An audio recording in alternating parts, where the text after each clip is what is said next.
Detrás de todo gran criminal hay una red de cómplices, personas que lo ayudan a ocultar el dinero, a falsificar documentos, a poner propiedades a su nombre para que nadie descubra la verdad. En el caso de Alejandro Moreno Cárdenas, esa red estaba compuesta por las personas más cercanas a Edre, su hermano, su mejor amigo, su colaborador de confianza. Personas que pusieron sus nombres en escrituras públicas, que firmaron documentos ante notarios, que recibieron millones de pesos en propiedades mientras juraban que todo era legal. Esta no es solo la historia de un político corrupto, es la historia de una familia y un círculo cercano que se convirtieron en cómplices de uno de los fraudes más grandes en la historia de Campeche, y de cómo hasta el día de hoy ninguno de ellos ha pisado una cárcel. Yolanda Mercedes Cárdenas Montero tiene 78 años, es la madre de Alejandro Moreno Cárdenas, durante décadas vivió una vida tranquila, alejada de los reflectores. Pero cuando su hijo llegó al poder, primero como senador y luego como gobernador de Campeche, el nombre de Yolanda comenzó a aparecer en lugares inesperados, escrituras públicas, registros de propiedad, documentos notariales. Según las investigaciones de la Fiscalía de Campeche, Yolanda Cárdenas es propietaria registrada de al menos 8 inmuebles en zonas de alta plusvalía del estado. Entre ellas 3 propiedades en la exclusiva privada residencial Lomas del Castillo, el mismo lugar donde Alito tiene su mansión de 128 millones de pesos. Una de esas propiedades fue expropiada en septiembre de 2025 por la gobernadora Laida Sansores para construir la Universidad Rosario Castellanos. Los registros muestran que Yolanda adquirió estas propiedades entre 2008 y 2015, precisamente durante los años en que su hijo ejercía como senador federal y después como gobernador. Pero aquí está el problema. Yolanda nunca tuvo un empleo formal que generara ingresos suficientes para justificar esas adquisiciones. No fue empresaria, no heredó una fortuna, no ganó la lotería. Entonces, ¿de dónde salió el dinero? La respuesta, según los peritajes de la Fiscalía, es simple: de su hijo. Las propiedades fueron compradas con dinero de Alito, pero registradas a nombre de su madre para ocultar el verdadero origen de los fondos y evitar levantar sospechas sobre el enriquecimiento inexplicable del entonces senador y gobernador. Esta práctica se conoce como testaferro o prestanombres. Es una de las técnicas más comunes en casos de corrupción y lavado de dinero. El político corrupto no pone las propiedades a su nombre porque eso generaría alertas fiscales y judiciales. En lugar de eso, usa familiares cercanos, personas de confianza que legalmente son propietarias, pero que en la práctica solo están prestando su nombre. Uno de los casos más documentados es el de un terreno de 50 metros cuadrados en Lomas del Castillo, registrado a nombre de Yolanda Cárdenas. Según la escritura pública, Yolanda compró el terreno en 2010 por 1,2 millones de pesos. Pero los peritajes posteriores determinaron que el valor real del terreno en ese momento era de al menos 4,5 millones de pesos. Es decir, el precio declarado fue menos del 30% del valor real. ¿Cómo es posible esa diferencia? Porque el vendedor no era un extraño. Era una empresa vinculada a un colaborador cercano de Alito. La transacción fue en esencia una simulación. El dinero cambió de manos, sí, pero el precio fue manipulado deliberadamente para evitar pagar impuestos y para ocultar el verdadero flujo de dinero. Cuando la Fiscalía intentó interrogar a Yolanda Cárdenas sobre estas transacciones, ella se negó a declarar. Sus abogados presentaron recursos legales argumentando que debido a su edad y a problemas de salud no estaba en condiciones de enfrentar un proceso judicial y hasta el día de hoy, Yolanda no ha sido procesada. En declaraciones públicas, Alito ha defendido a su madre con vehemencia. Dice que ella es una mujer honesta, que las propiedades fueron adquiridas con ahorros familiares, que todo está debidamente documentado y que las acusaciones en su contra son parte de una campaña de persecución política. Pero los documentos cuentan otra historia. Una historia en la que una madre anciana fue usada por su hijo para ocultar un patrimonio ilícito. Y en la que, quizás sin entender completamente las consecuencias, se convirtió en cómplice de un fraude millonario. La pregunta ética es compleja. ¿Es Yolanda Cárdenas una criminal que debe ser castigada, o es una víctima manipulada por su propio hijo? La ley dice que quien presta su nombre para ocultar delitos también es responsable. Pero en la práctica, procesar a una mujer de 78 años, madre de un político poderoso, es políticamente complicado. Y Alito lo sabe, por eso puso las propiedades a su nombre. Gabriel Emilio Moreno Cárdenas es el hermano menor de Alito. A diferencia de su hermano, Gabriel nunca tuvo una carrera política destacada. Trabajó en el sector privado, en negocios relacionados con construcción y desarrollo inmobiliario. Pero cuando Alito llegó al poder, la fortuna de Gabriel creció de manera inexplicable. Según las investigaciones, Gabriel es propietario registrado de al menos 6 inmuebles en Campeche, la mayoría adquiridos entre 2012 y 2017. Entre ellos hay terrenos rústicos, locales comerciales y un departamento en las Torres de Cristal de la avenida Ruiz Cortines, una de las zonas más exclusivas de la capital campechana. Pero lo más revelador no son las propiedades en sí, sino las transacciones que las originaron. En varios casos, Gabriel compró terrenos a precios significativamente por debajo del valor de mercado, y los vendedores, en muchos casos, eran empresas que después recibieron contratos millonarios del gobierno estatal cuando Alito era gobernador.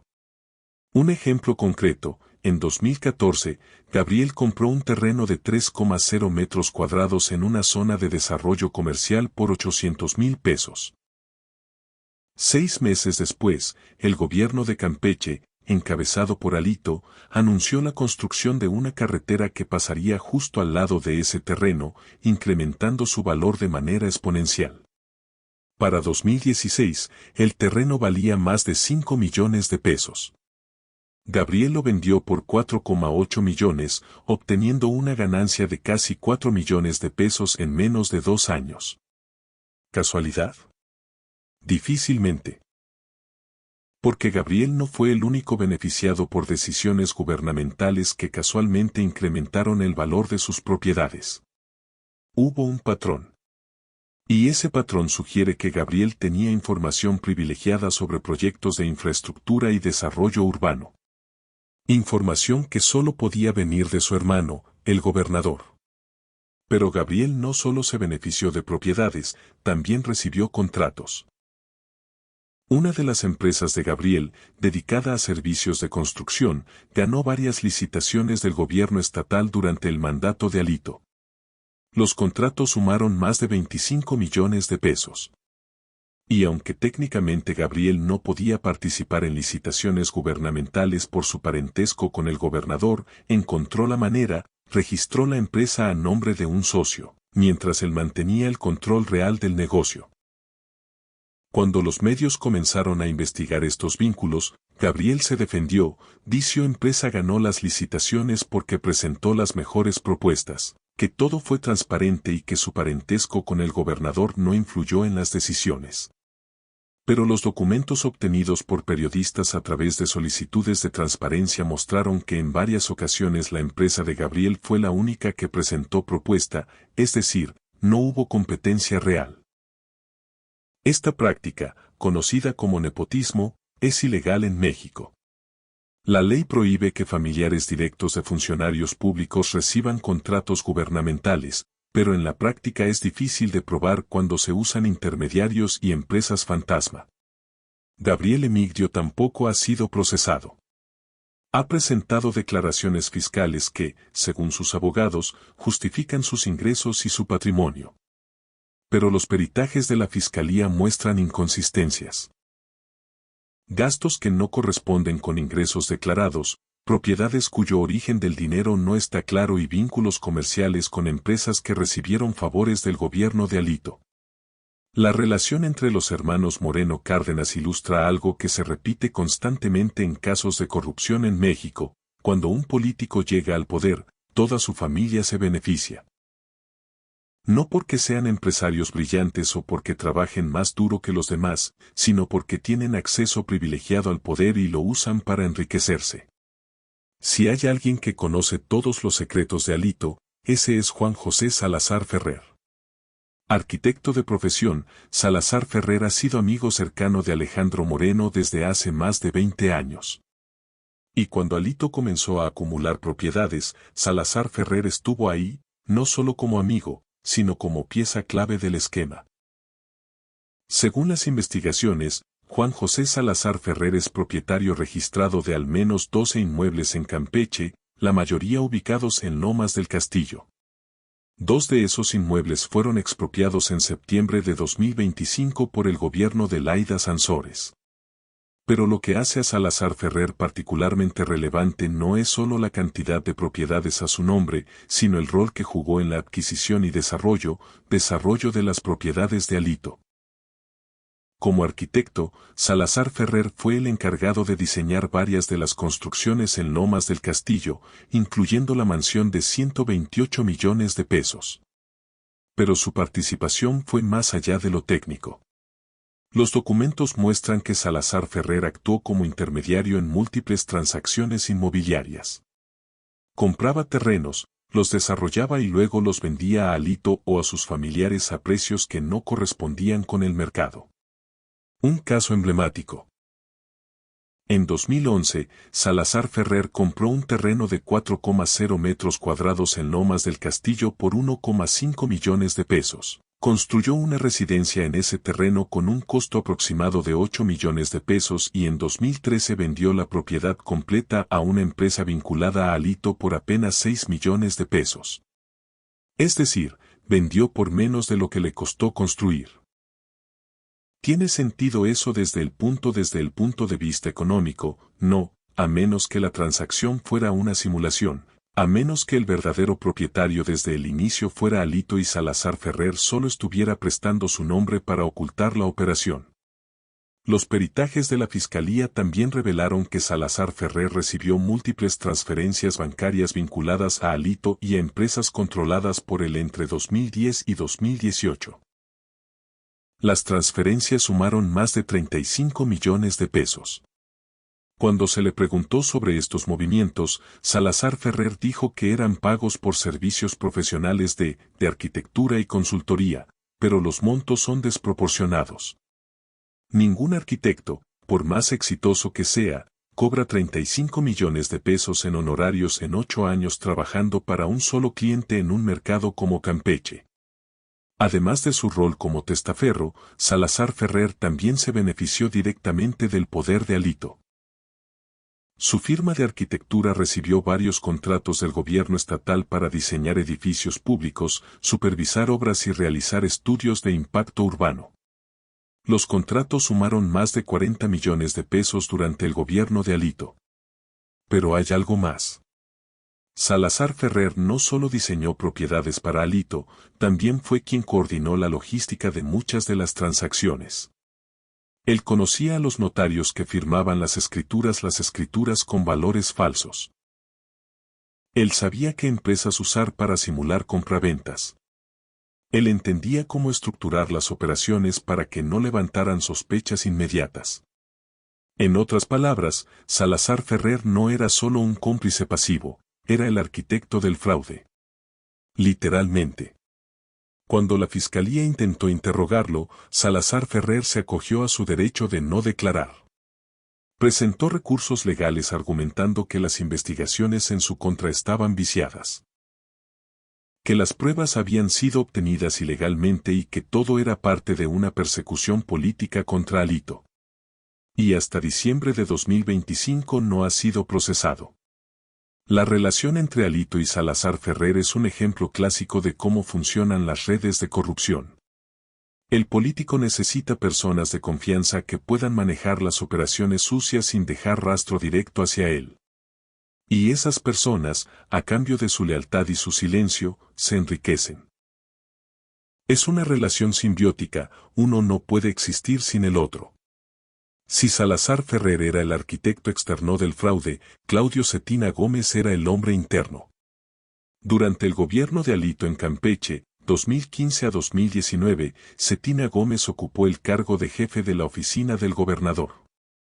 Un puesto de enorme poder, porque el jefe de oficina es quien controla el acceso al gobernador, quien maneja su agenda, quien sabe todo lo que pasa dentro del gobierno. Cetina Gómez no solo tenía acceso privilegiado a la información, también tenía autoridad para firmar documentos en nombre del gobernador, para autorizar gastos y para coordinar con otras secretarías del gobierno estatal. Y según las investigaciones, usó ese poder para facilitar las operaciones ilícitas de Alito.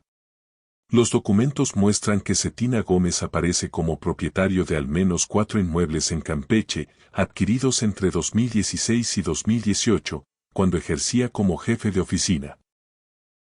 Su salario en ese puesto era de aproximadamente 80.000 pesos mensuales. En 4 años habría ganado alrededor de 3,8 millones de pesos, pero las propiedades registradas a su nombre tienen un valor conjunto de más de 15 millones de pesos. ¿Cómo un funcionario público con un salario de 80.000 pesos mensuales puede adquirir propiedades por 15 millones? La respuesta, nuevamente, está en las transacciones sospechosas. Cetina Gómez compró sus propiedades a precios muy por debajo del valor de mercado.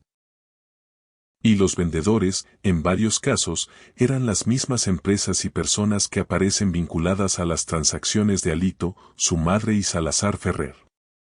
Pero el rol de Cetina Gómez fue más allá de adquirir propiedades. Según testimonios de exfuncionarios del gobierno de Alito recabados por periodistas, Cetina Gómez era quien coordinaba los pagos a los notarios que legalizaban las escrituras con valores falsos. Era quien se reunía con los empresarios que vendían terrenos a precios simulados. Era el enlace entre el gobernador y la red de operadores que hacían posible el fraude. Uno de los testimonios más reveladores proviene de un ex colaborador del gobierno que habló bajo condición de anonimato. Según su relato, Cetina Gómez mantenía una lista de personas de confianza que podían ser usadas para registrar propiedades, firmar contratos y mover dinero sin levantar sospechas. Era una especie de directorio de testaferros, y cuando se necesitaba realizar una operación, Cetina Gómez era quien asignaba a qué nombre se pondría la propiedad. Este testimonio nunca pudo ser verificado completamente porque la persona que lo dio a declarar formalmente ante la fiscalía por temor a represalias, pero coincide con los patrones que los investigadores han identificado en las transacciones. Cetina Gómez también está vinculado a otro aspecto del esquema, el uso de empresas fantasma. Varias de las compañías que compraron y vendieron propiedades a Alito y su círculo cercano estaban registradas en direcciones IES que resultaron ser falsas. No tenían empleados, no presentaban declaraciones fiscales significativas y sus únicos movimientos eran las transacciones inmobiliarias vinculadas al caso. Una de esas empresas, llamada Desarrollos Inmobiliarios del Orestes de Bey, tenía como domicilio fiscal una oficina en el centro de Campeche, pero cuando periodistas visitaron el lugar encontraron que la oficina no existía. La dirección correspondía a un edificio abandonado, y cuando buscaron quién era el representante legal de la empresa, descubrieron que era una persona que vivía en el extranjero y que, al ser contactada, dijo que nunca ha oído hablar de esa empresa. Estas empresas fantasmas son fundamentales en esquemas de lavado de dinero porque permiten mover recursos sin dejar un rastro claro.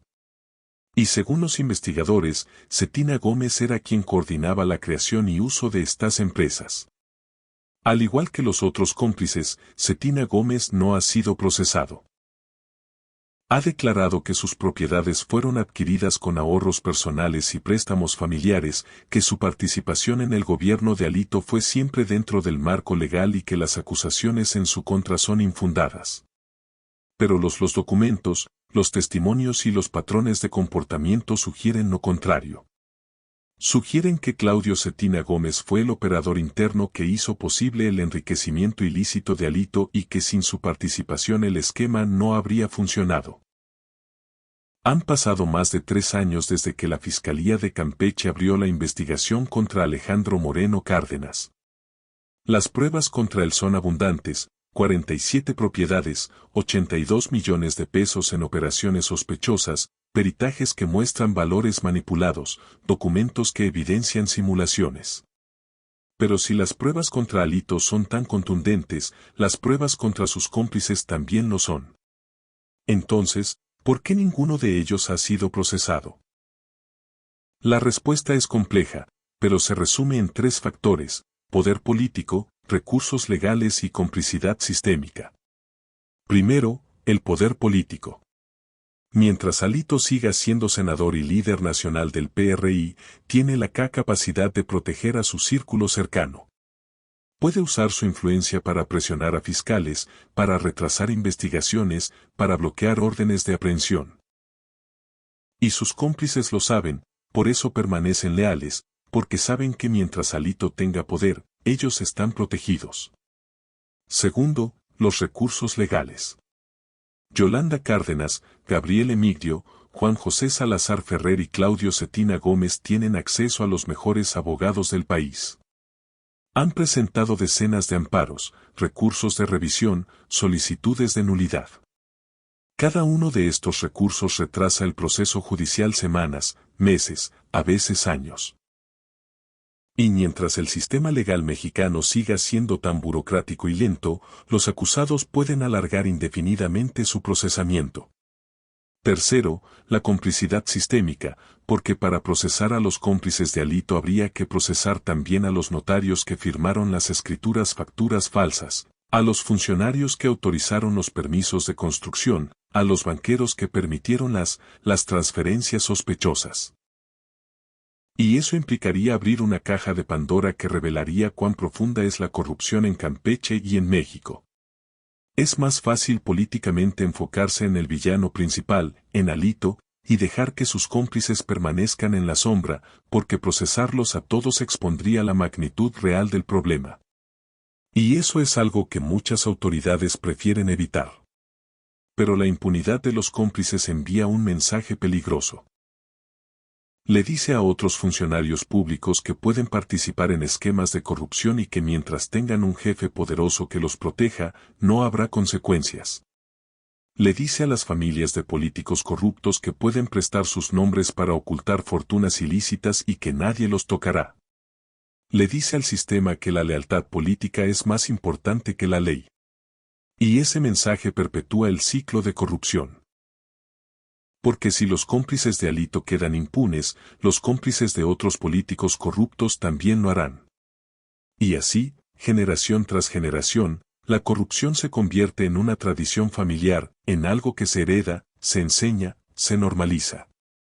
Esta es la historia de Yolanda Cárdenas, Gabriel Emilio, Juan José Salazar Ferrer y Claudio Cetina Gómez, 4 personas que, de diferentes maneras, y por diferentes razones, se convirtieron en cómplices del fraude de Alito. 4 personas que se enriquecieron mientras el pueblo de Campeche sufría. Y 4 personas que, hasta el día de hoy, no han rendido cuentas ante la justicia. La pregunta final no es solo si algún día Alito enfrentará un juicio. Es si algún día sus cómplices también lo harán. Porque mientras la red permanezca intacta, mientras los operadores sigan libres, mientras las familias sigan prestando sus nombres sin consecuencias, la corrupción en México irá siendo un negocio familiar y la justicia seguirá siendo una ilusión.